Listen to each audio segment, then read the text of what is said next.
नमस्कार विद्यार्थी मित्रांनो, स्वागत आहे आपलं पुन्हा एकदा एमपीसी लायब्ररी या आपल्या युट्यूब चॅनलमध्ये. आज आहे 26 फेब्रुवारी 2026.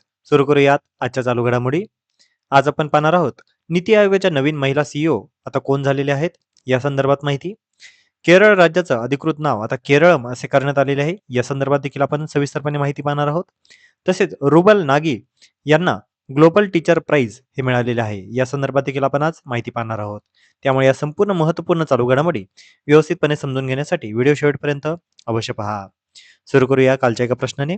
काल व्हिडिओच्या शेवटी मी तुम्हाला एक प्रश्न विचारलेला होता, लखपती बिटिया योजना कोणत्या राज्याची आहे? तर या प्रश्नाचं योग्य उत्तर आहे पर्याय क्रमांक 3, दिल्ली. आता आपण आजच्या दिनविशेषकडे वळूया. आज आहे 26 फेब्रुवारी.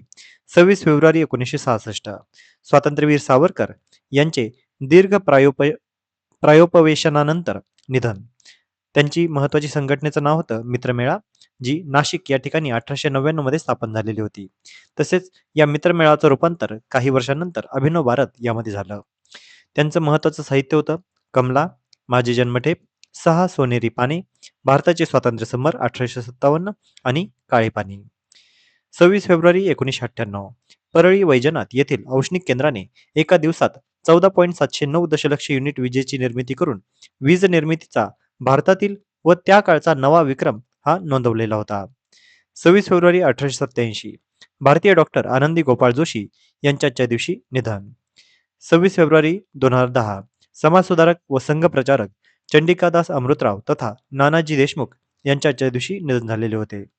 26 फेब्रुवारी 2004 केंद्रीय अर्थमंत्री, गृहमंत्री आणि महाराष्ट्राचे माजी मुख्यमंत्री शंकरराव चव्हाण यांचे देखील आजच्या दिवशी निधन झालेले होते. तर विद्यार्थी मित्रांनो, हे होते आजचे दिनविशेष. आता पण आजच्या चालू घडामोडींना सविस्तरपणे जाणून घ्यायला सुरुवात करूया. प्रश्न क्रमांक पहिला, सीआरपीएफची रायझिंग डे परेड 2026 मध्ये प्रथमच कुठे आयोजित करण्यात आली? दिल्ली, आसाम, जम्मू की लडाख? तर या प्रश्नाचे योग्य उत्तर आहे पर्याय क्रमांक 2, आसाम.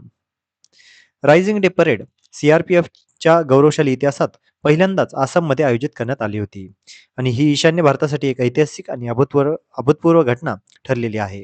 रायझिंग डे म्हणजे एखाद्या लष्करी दलाची स्थापना झाल्याचा गौरव दिन. भारतीय लष्करातील विविध रेजिमेंट्स आणि विशेष दल आपला स्थापना दिवस रायझिंग डे परेडद्वारे साजरा करतात. तर रायझिंग डे दरवर्षी 15 फेब्रुवारी या दिवशी साजरा करण्यात येतो. लक्षात घ्या, सीआरपीएफचा रायझिंग डे परेड हा पहिल्यांदाच कोणत्या ठिकाणी आयोजित करण्यात आला? तर तो आसाम या ठिकाणी करण्यात आला. पुढचा प्रश्न, 2026 मध्ये नीती आयोगाच्या सीईओ पदी अतिरिक्त जबाबदारी कोणाला देण्यात आलेली आहे? अमिताभ कांत, परमेश्वरन अय्यर, सिंधुश्री खुल्लर की निधी छिब्बर? तर या प्रश्नाचे योग्य उत्तर आहे पर्याय क्रमांक 4, निधी छिब्बर. नीती आयोगाच्या नवीन महिला सीईओ पदी निधी चिब्बर यांची निवड करण्यात आलेली आहे. केंद्र सरकारने वरिष्ठ आय एस अधिकारी निधी चिब्बर यांची नीती आयोगाच्या सीईओ पदाची अतिरिक्त जबाबदारी सोपवलेली आहे. त्यांनी ही जबाबदारी 24 फेब्रुवारी 2026 पासून स्वीकारली.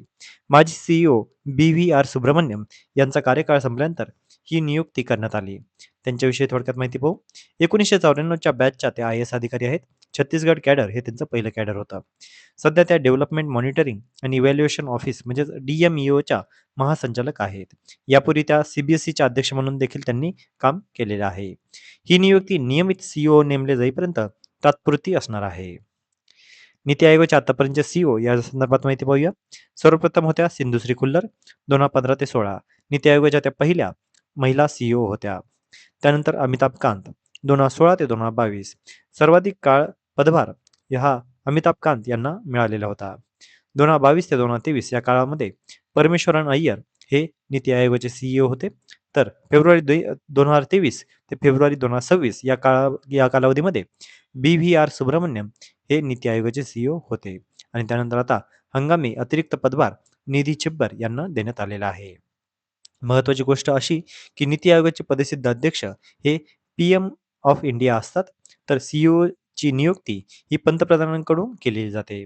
आता तुम्ही सर्वांनी मला कमेंटमध्ये सांगायचे आहे की नीती आयोगाची स्थापना ही कोणत्या दिवशी झालेली आहे? अतिशय सोपा प्रश्न आहे, तो तुम्ही अवश्य कमेंटमध्ये सांगा. पुढचा प्रश्न, श्रीनगर विमानतळाच्या विस्तारासाठी मंजूर प्रकल्पाची किंमत किती आहे? तर या प्रश्नाचे योग्य उत्तर आहे पर्याय क्रमांक 1, 1677 कोटी. तर श्रीनगर आंतरराष्ट्रीय विमानतळाच्या कनेक्टिव्हिटीसाठी अधिक मंजूर निधी हा करण्यात आलेला आहे. जम्मू काश्मीरसाठी आता कनेक्टिव्हिटी आणि विकासाला मोठी चालना याद्वारे मिळणार आहे. केंद्र सरकारने श्रीनगर इंटरनॅशनल एअरपोर्ट येथील सिव्हिल एन्क्लेव्हच्या विस्तारासाठी 1677 कोटींच्या प्रकल्पाला मंजुरी दिलेली आहे. हा निर्णय पायाभूत सुविधांच्या विकासासाठी अत्यंत महत्त्वाचा मानला जात आहे. या प्रकल्पाचे मुख्य फायदे काय होणार? तर हवाई संपर्क वाढणार आहे. म्हणजे देशातील आणि आंतरराष्ट्रीय उड्डाणांना अधिक सुविधा मिळेल. प्रवाशांसाठी उत्तम सुविधा तसेच क्षमता वाढ असेल. स्थानिक युवकांसाठी नवीन रोजगार निर्मितीच्या संधी मिळणार आहेत. काश्मीरमध्ये पर्यटकांची संख्या वाढण्याची याद्वारे अपेक्षा व्यक्त करण्यात येत आहे. तसेच पर्यावरणपूरक तंत्रज्ञानाचा या ठिकाणी वापर करण्यात आलेला आहे. पुढचा प्रश्न 2026चा ग्लोबल टीचर प्राइज हा कोणाला मिळालेला आहे? रुबल नागी, सुधा मूर्ती, गीता गोपीनाथ की फाल्गुनी नायर? तर या प्रश्नाचे योग्य उत्तर आहे पर्याय क्रमांक 1 रुबल नागी. भारतीय शिक्षिका आणि कलाकार रुबल नागी यांना ग्लोबल टीचर प्राइज 2026 याने सन्मानित करण्यात आलेला आहे. फेब्रुवारी 2026 मध्ये दुबई येथे आयोजित वर्ल्ड गव्हर्नमेंट समिटमध्ये त्यांना हा बहुमान देण्यात आला. पुरस्कार स्वरूप काय आहे? तर $1 मिलियन म्हणजे सुमारे 8.3 कोटी रुपये. वार्की फाउंडेशन आणि युनेस्कोच्या सहकार्याने हा पुरस्कार दिला जातो. या पुरस्काराला शिक्षणाचे नोबेल असे देखील म्हटले जाते. रुबल नागी यांचे प्रमुख कार्य काय होते? तर रुबल नागी यांनी गेल्या 20 वर्षामध्ये कला आणि शिक्षणाची सांगड घालून झोपडपट्टीतील मुलांच्या आयुष्यामध्ये बदल घडवून आणलेला आहे. लिव्हिंग वॉल्स ऑफ लर्निंग म्हणजेच काय? त्यांनी झोपडपट्ट्यामधील पडक्या आणि अस्वच्छ भिंतींना मोठ्या शैक्षणिक चित्रांच्या माध्यमातून खुल्या वर्गांमध्ये रूपांतरित केले आहे. याद्वारे मुले भिंतीवरील चित्रामधून अक्षर ओळख, गणित, विज्ञान आणि स्वच्छतेचे धडे गिरवतात. तर नाव लक्षात ठेवा रुबल नागी आणि त्यांना आता कोणत्या पुरस्काराने सन्मानित करण्यात आलेला आहे? तर ग्लोबल टीचर प्राइज 2026. पुढचा प्रश्न केंद्र सरकारने 24 फेब्रुवारी 2026 रोजी केरळ राज्याच्या कोणत्या नावाला मंजुरी दिली? पर्याय क्रमांक 1 केरळ प्रदेश, पर्याय क्रमांक 2 केरळम, पर्याय क्रमांक 3 मलबार, पर्याय क्रमांक 4 त्रावणकोर. या प्रश्नाचे योग्य उत्तर आहे पर्याय क्रमांक 2 केरळम.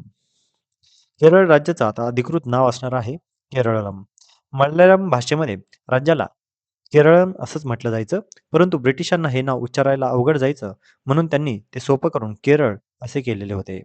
हे नाव बदलण्यासाठी केरळ विधानसभेने हा प्रस्ताव एकमताने मंजूर केलेला होता आणि आता केंद्र सरकारने 24 फेब्रुवारी 2026 रोजी याची मंजुरी दिलेली आहे.